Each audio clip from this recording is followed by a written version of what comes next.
تو بچوں آج قصہ نثر کا تیسرا سبق پڑھنا ہے ہم نے سر سید کے اخلاق و خصائل۔ تو یہ سبق جو ہے مولانا الطاف سنہالی نے تحریر کیا ہے۔ صنف ادب کے اعتبار سے سوان حیات ہے، سوان عمری ہے، اور جس کتاب سے یہ سبق اخذ کیا گیا ہے، ماخوذ ہے، لیا گیا ہے، حیات جاوید۔ ویسے ہر سبق کے آخر میں ماخذ لکھا ہوتا ہے کہ یہ سبق کس کتاب سے اخذ کیا گیا ہے، کس کتاب کا یہ اقتباس۔ تو یہ حیات جاوید سر سید احمد خان کی سوانح حیات ہے، سواہن عمری ہے، یعنی کہ ان کے حالات زندگی ہے۔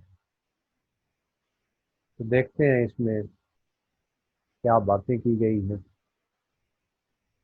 دوستوں اور مہمانوں سے ان کا دسترخوان بہت کم خالی ہوتا تھا، یعنی کہ سر سید کا۔ جس دن کوئی مہمان نہ ہوتا وہ کھانا کھاتے وقت بشاش نہ ہوتے تھے۔ بشاش کا مطلب خوش ہے۔ اور جس دن زیادہ مہمان ہوتے اس دن ان کے گھر عید ہوتی تھی۔ کھانوں میں زیادہ تر تعدد، یعنی کہ زیادہ تعداد، تلون، قسم قسم کے، مختلف نہیں ہوتا تھا، یعنی کہ نہ ہی کھانوں کی تعداد زیادہ ہوتی تھی اور نہ ہی رنگا رنگ یا مختلف کھانے ہوتے تھے، مگر کھانا عموماً عمدہ ہوتا تھا۔ اگر کسی موقع پر کھانا عمدہ نہیں ملتا تھا تو جیسا مل جاتا تھا خوشی سے بغیر ناک منہ چڑھائے، بغیر اعتراض کیے، بغیر ناپسندیدگی کے۔ کہیں کہیں یہ محاورہ جو ہے ناک منہ چڑھانا بھی لکھا ہوتا ہے۔ ناک منہ چڑھانا، ناک منہ چڑھانا کا مطلب ہوا ناپسند کرنا، ناپسندیدگی کا اظہار کرنا۔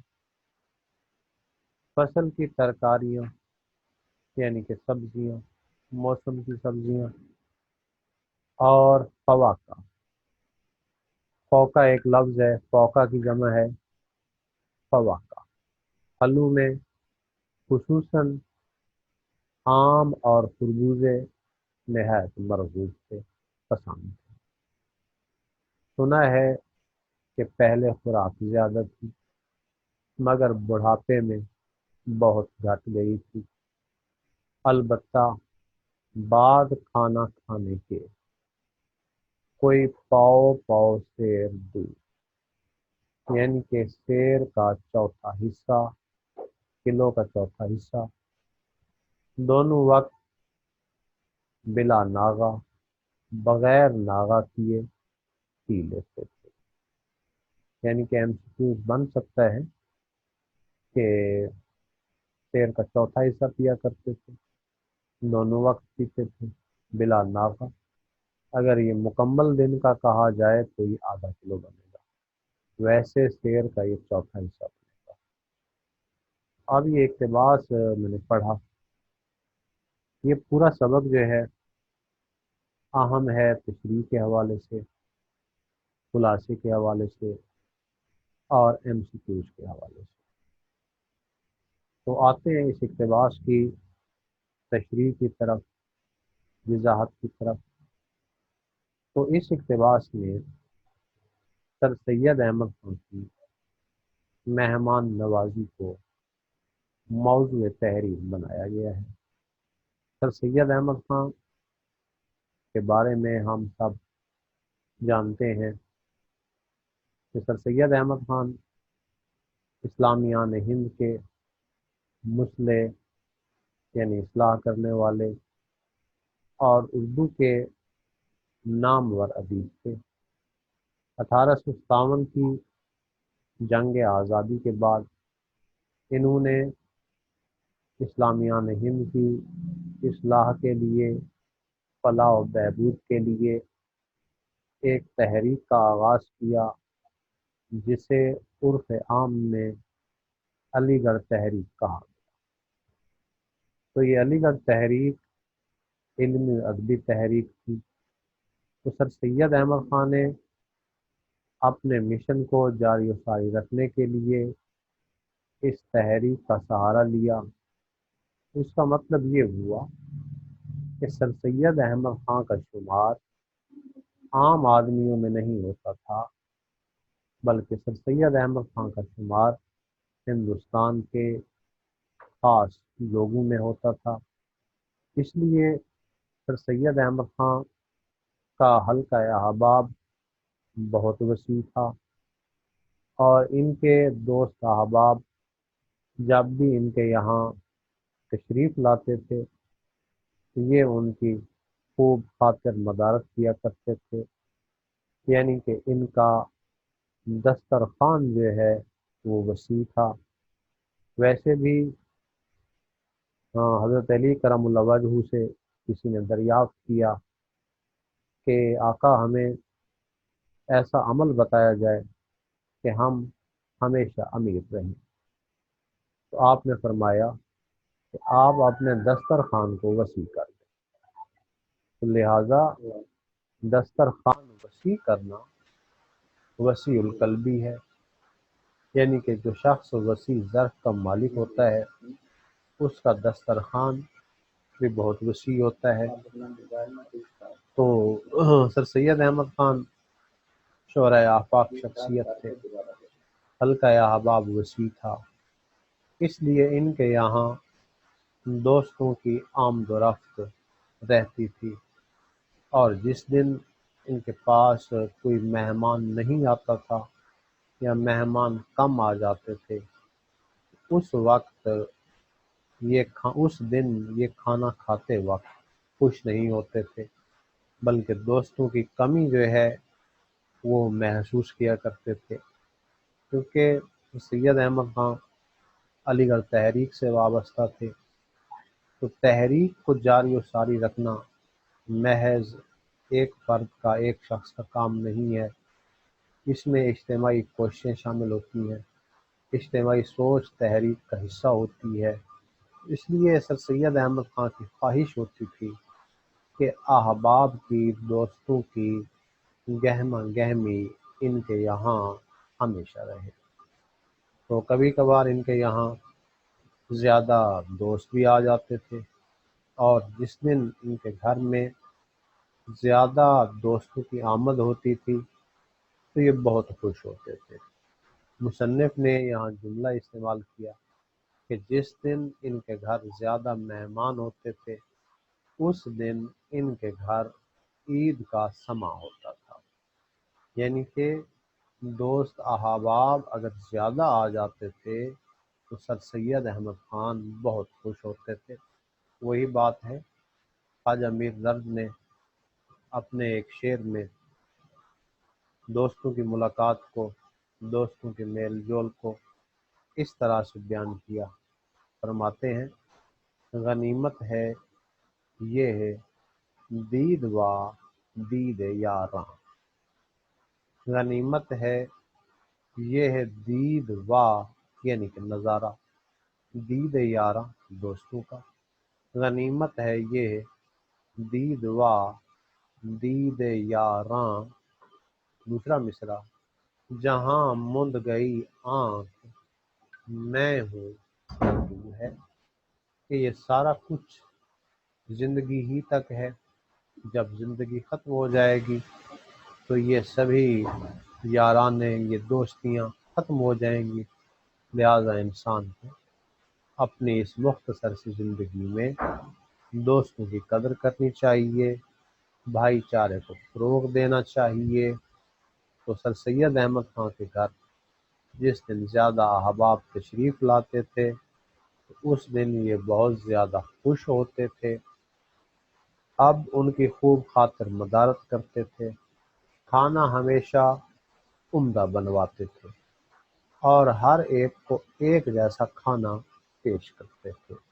یعنی کہ سر سید احمد خان نے دوستوں کی خدمت کرنے میں کوئی تخصیص نہیں کی تھی، ہر ایک دوست کی اچھے طریقے سے خوب خدمت کرتے تھے۔ یعنی کہ یہ بھی ہمارا معاشرتی المیہ ہے کہ اگر ہمارے یہاں ایک غریب مہمان آ جائے تو ہم اس کی خاطر مدارت کم کرتے ہیں، اگر کوئی دولت مند یا بڑا آدمی ہمارے یہاں تشریف لائے تو ہم خاطر و تواضع کی انتہا کر دیتے ہیں، لیکن یہ چیز سر سید احمد خان کے یہاں نہیں تھی۔ وہ ہمیشہ دوستوں کی خدمت کرتے تھے اور دوستوں کو جس طرح کے بھی دوست آئے ہوتے تھے تشریف لاتے تھے، سب کی بھرپور طریقے سے بلا تخصیص خاطر مدارت کرتے تھے۔ اس کے علاوہ سر سید احمد خان اگر کبھی کسی کے ہاں مہمان ٹھہرتے تھے تو وہاں بھی سر سید احمد خان نے کبھی اپنی فرمائش کے مطابق کھانا نہیں بنوایا تھا، بلکہ جیسا کھانا سر سید احمد خان کو پیش کر دیا جاتا تھا سر سید احمد خان وہ کھانا کھا لیتے تھے۔ کبھی سر سید احمد خان نے اعتراض نہیں کیا تھا، یعنی کہ سر سید احمد خان کے یہاں کوئی اگر مہمان ٹھہرتا تھا تو اس کی خوب خاطر مدارت کرتے تھے، اس کی میزبانی میں کوئی کمی روا نہیں رکھتے تھے۔ اگر کسی کے یہاں یہ خود مہمان ٹھہرتے تھے تو وہاں بھی کبھی انہوں نے کھانے پر کوئی اعتراض نہیں کیا تھا۔ تو سر سید احمد خان شورۂ آفاق شخصیت ہونے کے ناطے ہمیشہ سادہ کھانا کھایا کرتے تھے۔ موسم کی سبزیاں انہیں خوب پسند تھیں اور اس کے علاوہ موسم کے پھل، آم اور خربوزے جب ان کا موسم آتا تھا تو جی بھر کے کھاتے تھے، خوش ہو کر کھاتے تھے۔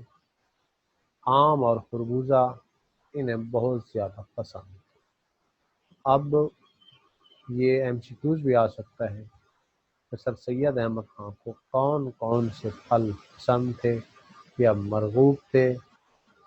آم اور خربوزہ یہ دو ہیں۔ تو سبزیاں بھی کھاتے تھے، پھل آم اور خربوزے جو ہیں یہ بھی ان کی پسند تھے، خوب موسم میں ان سے لطف اندوز ہوتے تھے۔ آخر میں لکھا ہے، سنا ہے کہ پہلے خوراک زیادہ تھی مگر بڑھاپے میں گھٹ گئی تھی۔ اس کا مطلب یہ ہوا کہ سر سید احمد خان جب عالم شباب میں تھے پھر بھی اپنی صحت کا خیال رکھتے تھے، اور جب بڑھاپے میں تھے پھر بھی اپنی صحت کا خیال رکھتے تھے۔ یعنی کہ کھانا ہمیشہ سر سید احمد خان نے اپنی صحت کو مد نظر رکھتے ہوئے کھایا، یعنی کہ بسیار خوری نہیں تھی۔ سر سید احمد خان زیادہ کھانا نہیں کھاتے تھے۔ عموماً ہم نے دیکھا کہ ہمارے یہاں جتنے بھی یہ رہنما ہیں، جتنی بھی یہ بڑی شخصیات ہیں، ان کے یہاں بسیار خوری زیادہ ہوتی ہے، فضول خرچی زیادہ ہوتی ہے، یہ کھانا کھاتے کم ہیں، ضائع زیادہ کرتے ہیں۔ اس طرح کی کوئی عادت جو ہے وہ سر سید احمد خان کی نہیں تھی، ہمیشہ کھانا اپنی صحت کو مد نظر رکھ کر کھاتے تھے۔ عالم شباب میں، جوانی میں کھانا زیادہ کھا لیتے تھے، بڑھاپے میں صحت کا خیال رکھتے تھے، حفظان صحت کے اصولوں کو اپناتے تھے، کھانا کم کھاتے تھے۔ حدیث مبارکہ ہے نا، آپ صلی اللہ علیہ وسلم نے فرمایا کہ جب تھوڑی سی بھوک باقی ہو تو کھانے سے ہاتھ کھینچ لو۔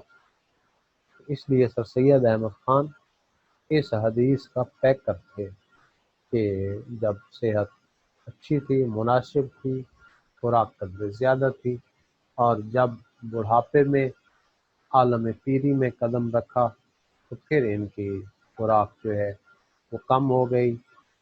اب کھانا کھانے کے بعد سید احمد خان جو ہیں وہ پاؤ پاؤ سیر دودھ، یعنی کہ ایک پاؤ دودھ جو ہے وہ بھی نوش کرتے تھے بلا ناغہ، صبح بھی شام بھی۔ تو اس کا مطلب یہ ہوا کہ سر سید احمد خان دن میں 2 بار کھانا کھاتے تھے، صبح اور شام، اور کھانا کھانے کے بعد وہ ایک پاؤ دودھ بھی نوش کرتے تھے۔ تو مختصراً اس اقتباس میں ہم نے دیکھا کہ سر سید احمد خان ہمیشہ دوستوں کی میزبانی عمدہ طریقے سے میزبانی کرتے تھے اور دوستوں کی قدردانی کرتے تھے۔ ان کے یہاں جب احباب تشریف لاتے تھے بہت خوش ہوتے تھے۔ اگر کسی کے یہاں یہ خود مہمان ٹھہرتے تھے تو وہاں بھی کبھی انہوں نے کھانے پر اعتراض نہیں کیا، ہمیشہ عمدہ کھانا کھاتے تھے اور کھانا کھانے کے بعد پاؤ دودھ بھی نوش کرتے تھے۔ آگے اقتباس دیکھتے ہیں۔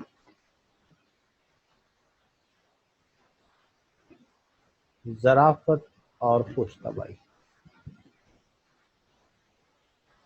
یہ پیراگراف بھی تشریح کے لیے اہم ہے۔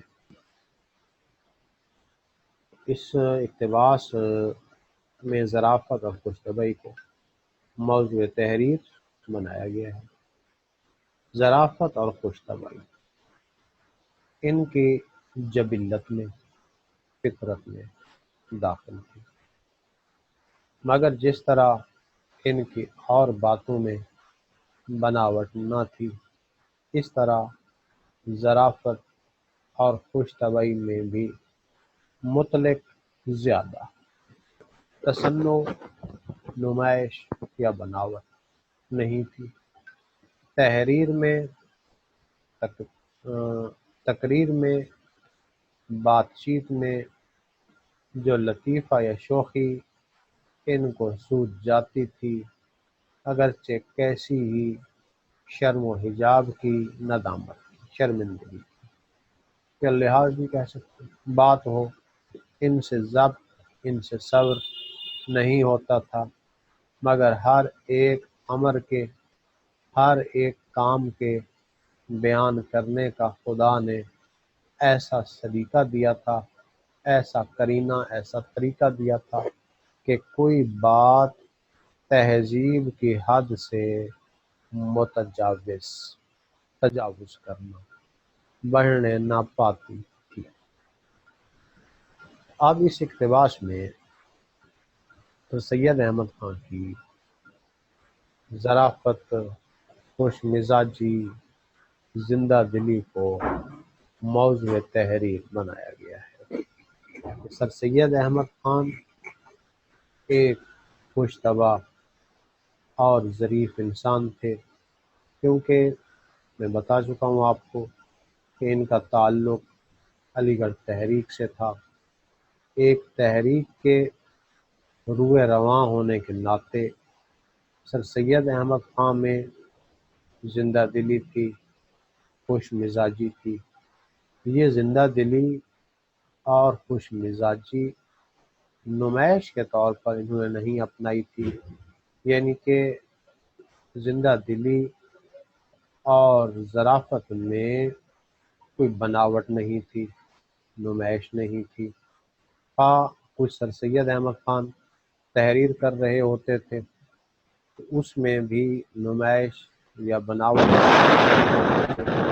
اگر کہیں تقریر کر رہے ہوتے تھے تو اپنی تقاریر میں بھی انہوں نے کبھی نمائش اور بناوٹ اختیار نہیں کی تھی، لیکن تقریر میں بھی کہیں ظرافت یا خوش مزاجی کی بات آ جاتی تھی تو وہ بیان کر دیتے تھے۔ مثال کے طور پر کبھی کوئی بات چیت کر رہے ہوتے تھے، کوئی لطیفہ یا شوخی ان کے ذہن میں آ جاتی تھی، اگرچہ وہ شوخی یا لطیفہ کیسا ہی شرمناک کیوں نہ ہوتا تھا، ان سے صبر نہ ہوتا تھا، ان سے ضبط نہ ہوتا تھا، یہ وہ شوخی اور لطیفہ اپنی تحریر میں یا اپنی تقریر میں یا اپنی بات چیت میں ضرور بیان کر دیتے تھے۔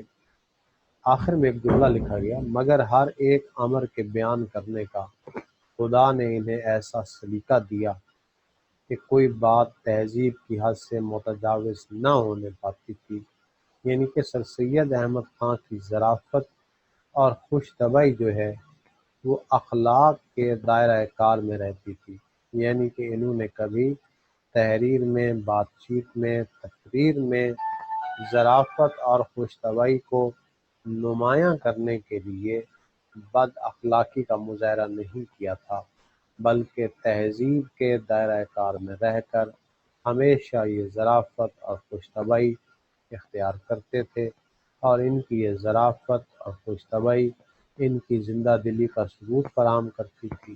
ان کی ظرافت اور خوش طبعی میں کوئی نمائش یا بناوٹ نہیں تھی۔ تو مختصراً اس اقتباس میں سر سید احمد خان کی ظرافت اور خوش طبعی بیان ہوئی ہے کہ سر سید احمد خان ظریفانہ مزاج کے حامل تھے، لیکن ان کی ظرافت جو ہے وہ اخلاقی دائرہ کار کے اندر ہی ہوتی۔ آگے ایک اقتباس ہے، وہ بھی دیکھ لیتے ہیں۔ یہ ہے مطالعہ کی عادت۔ مطالعہ کی عادت ابتدا سے، شروع سے ان کی رفیق کار رہی، دوست رہی، یا ان کے ہمراہ رہی، یا ان کا معمول رہی۔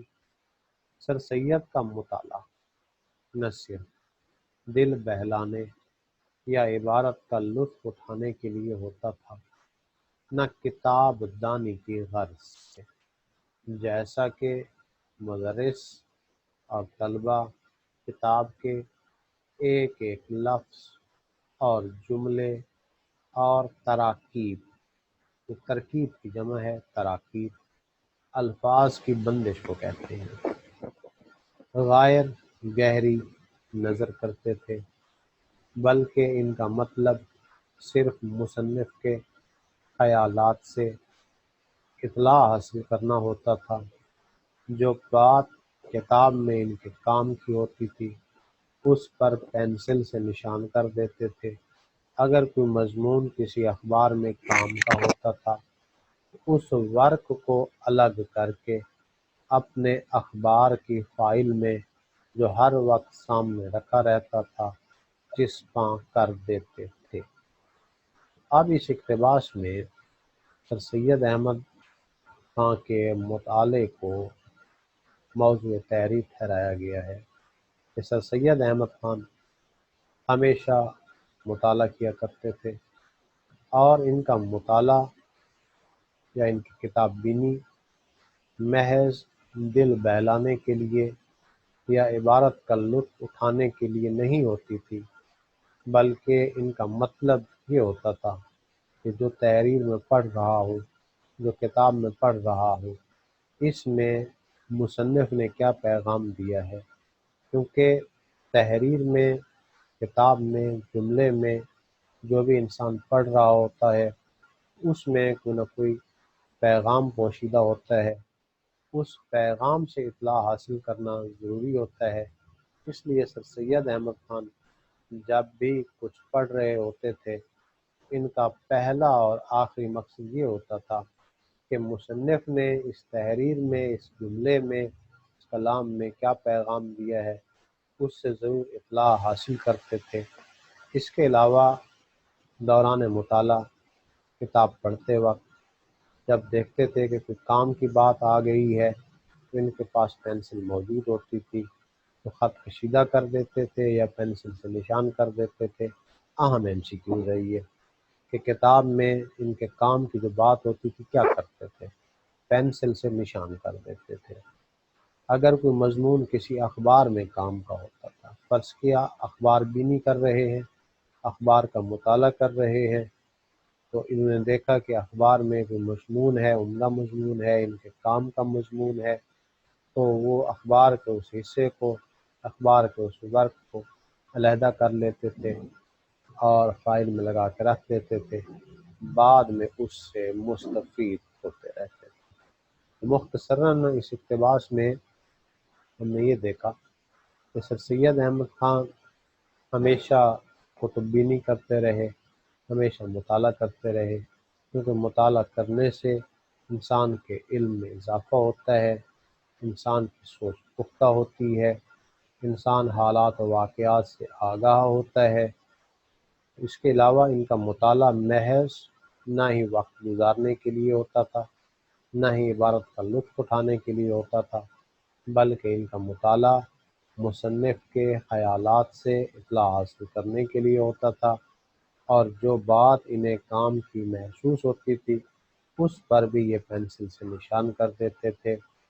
اور اگر یہ اخبار پڑھ رہے ہوتے تھے تو اخبار میں بھی کہیں اگر انہیں کوئی مضمون پسند آ جاتا تھا تو اس ورق کو الگ کر کے اپنے پاس محفوظ رکھ لیتے۔